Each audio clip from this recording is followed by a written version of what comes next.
एक गांव में एक औरत अपने दो बेटियों के साथ रहती थी। उसकी दो बेटी थी। एक बड़ी बेटी थी रूपा और दूसरी चंचल। रूपा उसकी सौतेली बेटी थी और चंचल उसकी अपनी सगी बेटी थी। चंचल आलसी थी और काम करने में भी बहुत कोताही करती थी। रूपा घर का सारा काम संभालती थी और घर में जो भी कार्य होता था उस कार्य को देखती थी। धीरे धीरे कुछ दिन बीत गए। रूपा से घर का सारा काम करवाने के बाद पानी लाने के लिए भेजती थी और चंचल को अपने गोद में बिठा करके अच्छे अच्छे भोजन कराती थी और रूपा को कुछ भी खाने के लिए नहीं देती थी। समय पे खाना भी उसको नहीं खाने देती थी। रूपा ऐसे ही अपने सौतेली माँ के परेशान करने से बहुत तंग आ जाती है। वह एक दिन सोचती है कि क्यों ना इस घर को छोड़ करके भाग जाया जाए। देखते देखते एक दिन घर छोड़ने का प्लान बनाती है।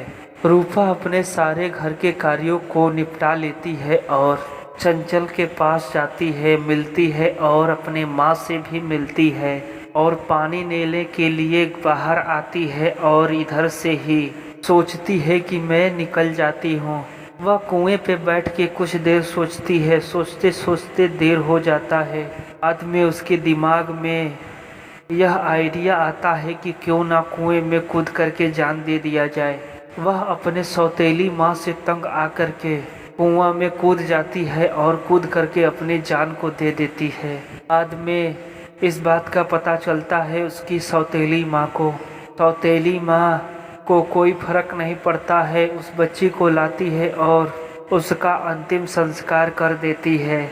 हमें अपने जीवन में कुछ ऐसा नहीं करना चाहिए जो दूसरे का हाय लगे। जब दूसरे का हाय लगता है तब समझो कि जीवन बर्बाद हो जाता है।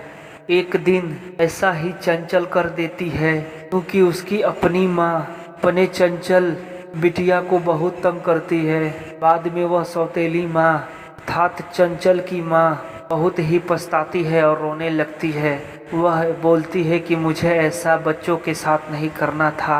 यह मैंने अपने बच्चों के साथ क्या कर दिया।